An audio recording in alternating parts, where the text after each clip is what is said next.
Halo adik-adik, berjumpa kembali dalam channel Toto Study. Pada kesempatan kali ini kita mau membahas latihan ujian sekolah IPA. Kita membahas bagian fisikanya saja di kelas 9. Video ini adalah bagian pertamanya. Kita mau membahas 10 soal. Nanti ada video yang keduanya yang membahas dari nomor 11 sampai 20. Jadi ini 1 sampai 10. Siap-siap ujian sekolah IPA. Langsung saja ya. Oke, mari kita lihat. Berarti soalnya ini adalah materinya dari kelas 7 ya. Oke, perhatikan hasil pengukuran benda berikut. Hasil pengukurannya ditujukan pada mikrometastop. Oke, jadi mikrometastop itu ya, pertama-tama dia itu nanti satuannya milimeter. Nah gitu ya. Nah ngerjainnya gini, pertama lihat dulu batang. Nah untuk batang itu ada dua kemungkinan. Kemungkinan pertama itu adalah begini. Nah itu bawahnya nggak kelihatan. Kemungkinan kedua bawahnya kelihatan.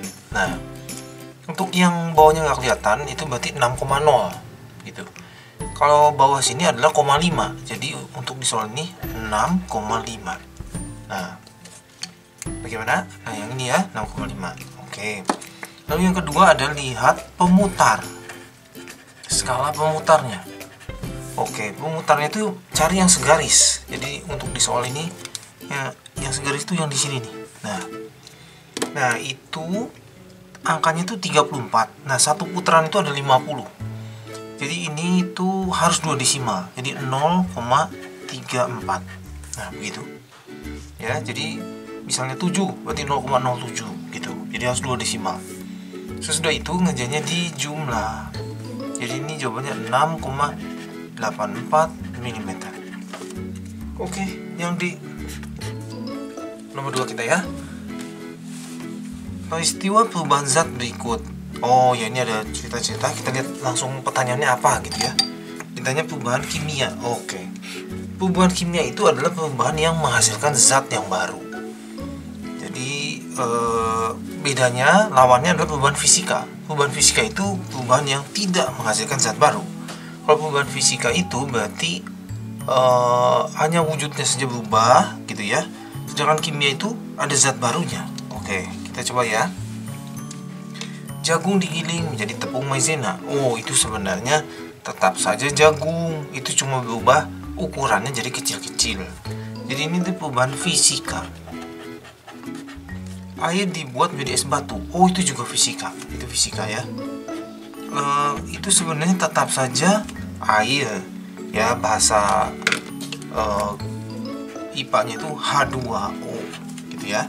Singkong berubah jadi tape. Oh, ini termasuk perubahan kimia. Ini tuh sebenarnya sudah ketemu ragi-raginya ya, proses-proses enzim-enzim. Nah, menjadi tape. Tape itu kalau di Jawa Barat namanya peyem gitu ya. Yang keras bisa jadi lembut-lembut, empuk, lalu ada rasanya. Perkaratan.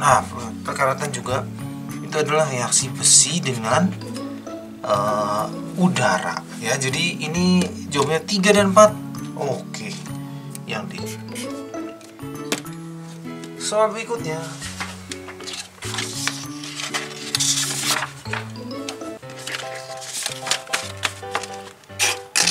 Oke, nomor 3. Perhatikan model atom berikut.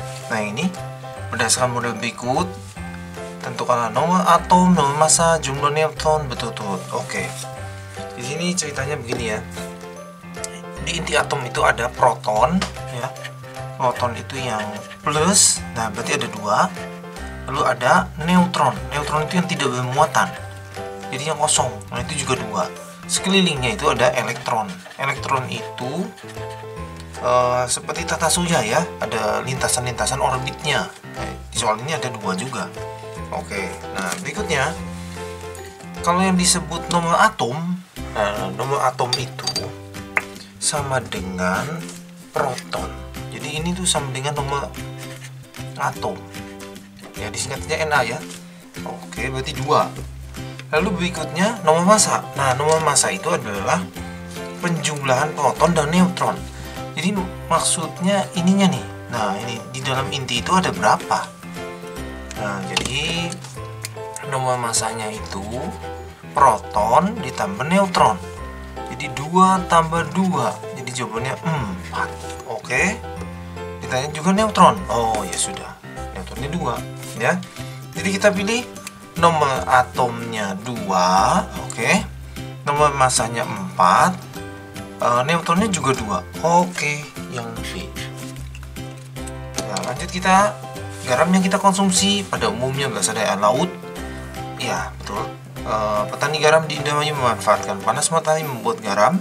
Proses pembuatannya, sebenarnya itu air garamnya diambil gitu ya, pakai ember gitu, terus dituang ke tambak. Nah, lalu di tambak itu terbuka, kejemur oleh sinar matahari dalam waktu yang lama, air-airnya semua menguap, tinggal sisa garam-garamnya.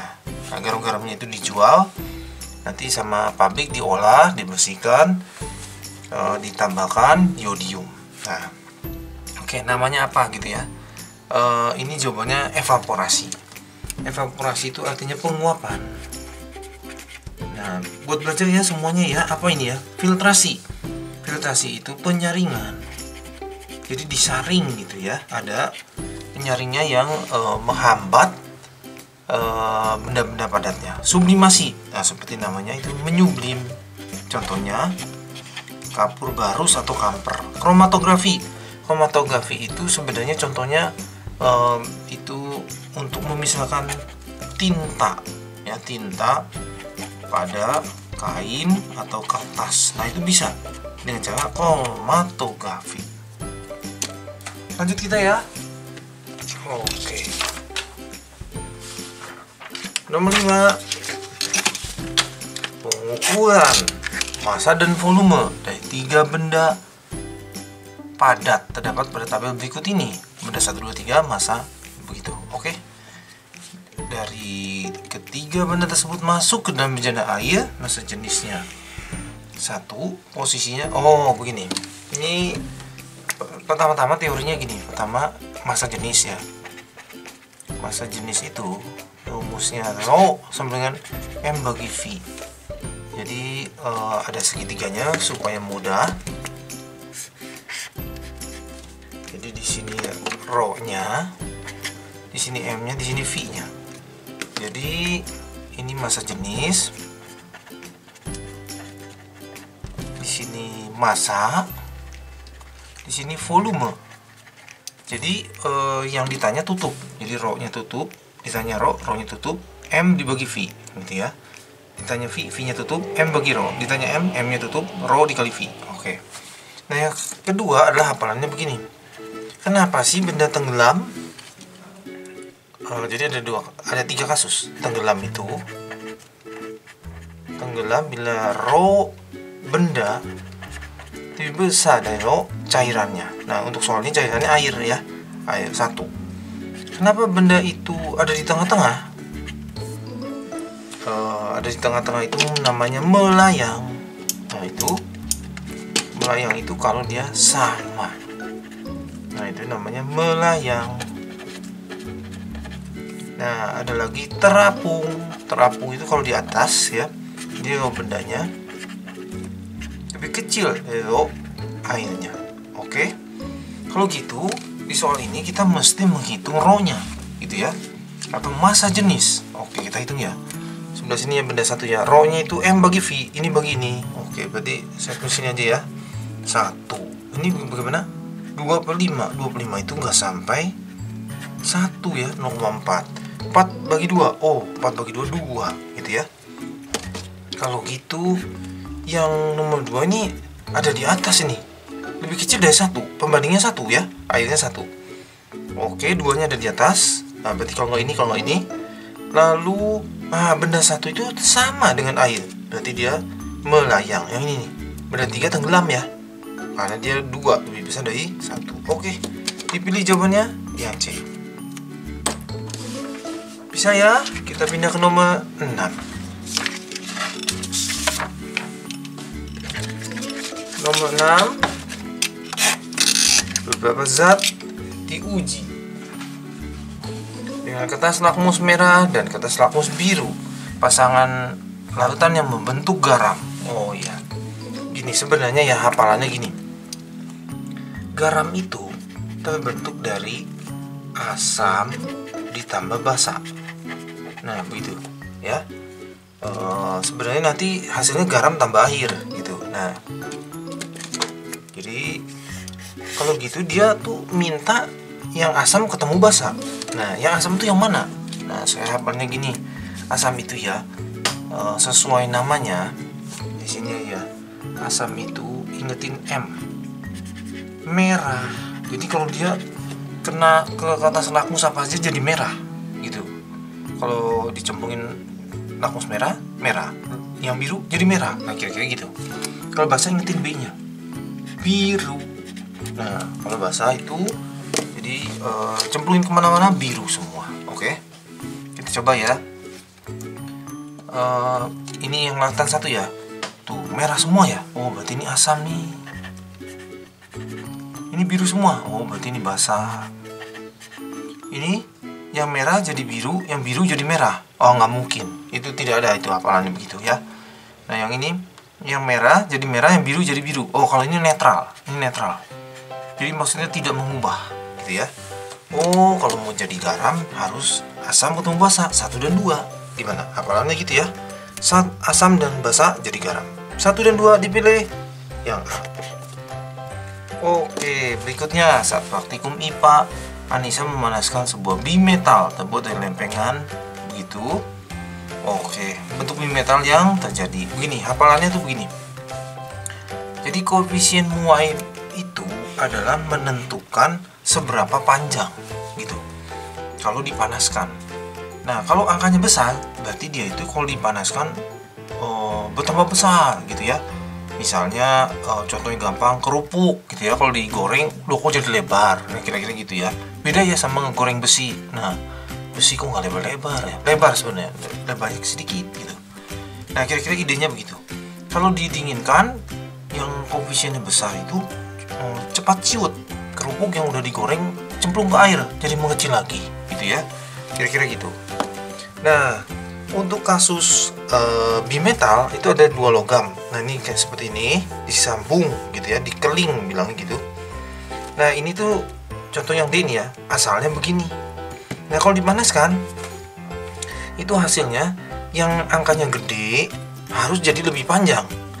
Nah, itu yang memungkinkannya itu adalah kalau tembaganya lebih besar kalau dipanaskan itu. Nah, ya, jadi yang mestinya tuh yang ini. Jadi yang di sebelah atas tuh nanti sisi sebelah atas akan jadi lebih panjang. Ini lengkungannya lebih panjang. Ini kan lengkungannya lebih pendek gitu. Ya, jadi yang besar ada di atas dan dia melengkung. Nah, seperti itu. Gitu ya. Kalau didinginkan jadi terbalik, didinginkan jadi ini. Tuh, yang angkanya besar cepat kecil. Nah, jadi dia ada di sebelah dalam. Bisa ya, kalau ini belum dipanaskan. Ini tidak ada yang seperti itu, ya. Oke. Nomor 8 kita. Oke. Nomor 8. Nah, ini juga terkenal ya. Perhatikan grafik pemanasan. Oke, bla bla bla bla. Oke, pertama-tama kita buat catatan dulu ya. Ada hafalannya gini. Semua benda itu sebenarnya mengalami 3 hal. Nah, itu. Tapi kita dulu belajarnya itu mengenai air yang kelihatan banget gitu, yang gampang. Nah, air itu ada batasnya 0 derajat lalu 100. Nah, untuk di bawah 0 itu jadinya apa bentuknya? Bentuknya itu es atau benda padat. Ya, di antara 0 sampai 100 bentuknya itu air, lalu di atas 100 itu bentuknya jadi uap. Gitu. Nah, semua yang naik-naik, yang naik itu gini. Dikasih nama aja ya, Q1, ini Q3, ini Q5. Nah, yang ini kasih nama Q2, ini kasih nama Q4. Nah, ini yang naik-naik semua ini, jadi yang Q1, Q3, Q5 itu ada rumusnya. Rumusnya itu Q macet ya. Nah, M-nya apa? M-nya massa, C-nya. Kalau jenis delta T perubahan atau kenaikan suhunya, gitu ya. Nah ini di sini. Oh salah ya. Di sini ya, kurang jauh. Oke. Nah sedangkan untuk yang Q2 dan Q4 itu tidak mengalami perubahan suhu. Itu kalau Q2 itu maksudnya, kalau saya hafalnya M kali L. L-nya itu lebur. Kalau lebur. Kalau Q4 tuh M dikali U, MU, KMU gitu ya. U-nya itu uap. Kalau uap. Nah, jadi maksud soal ini tuh gini ceritanya. Misalnya si S nih ya, -5. Mau dipanaskan jadi air 100 derajat. Nggak bisa langsung tiba-tiba air 100 derajat. Nggak bisa. Jadi si S-nya itu naik dulu suhunya. Masih tetap es, tapi suhunya 0. Lalu es itu nanti melebur semua menjadi air, tapi airnya masih 0 derajat.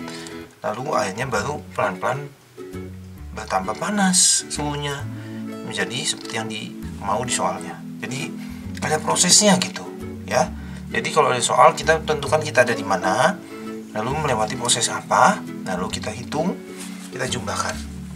Langsung ya. Oke, perhatikan grafik masa pemanasan 1 kg. Oke, ini masa nih ya, ini masa nih M. Kalau jenis S adalah begitu. Kalau lebur, kalau jenis berarti ini C-nya, C yang si S. Ini kalau lebur tuh yang ini yang L ya. Ini yang lebur L. Lalu kalau jenis air, nah ini C-nya yang air. Maka PQR. Oke, siap. PQR. Oh, PQR berarti cuma 2 tahap saja. Yang sini nih sampai ke R saja. Oke, sama Q2 gitu ya. Oke, kita hitung ya. Oke, Q1 dulu ya. Q1 itu mJ delta T. Masanya 1 kilo. Kalau jenisnya ini bentuknya S nih di bawah sini ya. Berarti pakai yang S 2100. Delta T itu kenaikan suhu dari -5 ke 0. Naik 5. Kalau mau ditulis pelan-pelan gini, 0 yang akhir dikurang yang awal. Gitu ya. Jadi 2100 dikali 5. Ini kalau dihitung 0-nya ada 2. Dan 21 kali 5 berarti 105. Selesai. Berikutnya Q2-nya ya. Q2-nya itu M kali L, lebur, Q males. Ada yang ngapalin begitu ya. Q mual katanya ya, terserah bebas. 1 leburnya. Mana lebur? Oh ini. 336.000. Oke, kalau gitu jawabannya 336.000. Lalu kita jumlah. Kalau gitu kalau jenis airnya nggak dipakai. Oh, karena di soal ini nggak minta ya, cuma minta sampai R saja gitu ya. Oke, kita jumlahkan semuanya. Oke, hati-hati. Berarti ini Q totalnya 0. 0-nya tulis. Ini 5 tambah 0, 5. Ini berarti 3, 4, 6. Nah, satunya jangan lupa Joule. 3, 4, 6, 500. Oke. Yang D. Gimana? Bisa ya?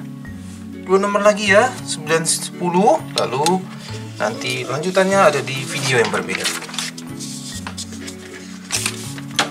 Oke, luar biasa. Kita sudah belajar seragam. Kita sampai di 9 dan 10 ya. Perhatikan kejadian berikut. Oke, nanti ya kita baca yang ini dulu. Yang termasuk harus berubah. Oke. Ini kalau berubah peraturan itu sebenarnya ada 2. Dipercepat. Nah, ada yang dipercepat, ada yang diperlambat. Nah, lawannya dia itu kalau gerakannya GLB, namanya gerak lurus beraturan. Jadi stabil terus gitu. Itu namanya GLB. Nah, di soal ini mintanya berubah beraturan. Oke, kita lihat ya. Bola basket melinding di lapangan basket. Oh, itu lama-lama sih harusnya diperlambat itu ya. Ya, jadi ini harusnya diperlambat ini. Jadi betul ya, yang ini ya, diperlambat. Budi menjatuhkan bola basket dari atas tangga ke lantai. Betul, itu dipercepat itu. Itu GLBB dipercepat. Mobil mainan digerakkan dengan baterai. Oh, itu tidak jelas itu. Jadi kita sudah mainan sudah banyak ya, bisa pakai remote, bisa ngebut, bisa ngerem. Jadi ini kurang jelas. Ini tanda tanya. Tamiya meluncur pada lintasannya. Nah, itu meluncur pada lintasannya. Tamiya itu mobil-mobilan yang gerakan baterai, ya. Lintasannya juga ini kurang jelas. Apakah kan lintasannya bisa naik, bisa melengkung. Jadi kurang jelas apakah dia lagi dipercepat, diperlambat atau stabil. Jadi yang sudah pasti itu 1 dan 2. Oke, kita pilih yang A. Sebuah benda bergerak di atas lantai, kecepatan benda tersebut semakin lama semakin kecil, akhirnya berhenti. Oke. Oh, kenapa berhenti? Oh, itu gara-gara ada gaya gesek, ya. Gaya gesek itu tergantung permukaannya, semakin kasar, gaya geseknya semakin besar, ya. Oke, luar biasa, kita sudah menjawab 10 nomor. Cukup kesempatan kali ini, latihan US IPA Fisika kelas 9 bagian pertamanya. Terima kasih sudah belajar bersama-sama. Jangan lupa like, share, subscribe untuk update-update pelajaran setiap harinya. Semoga berhasil semuanya.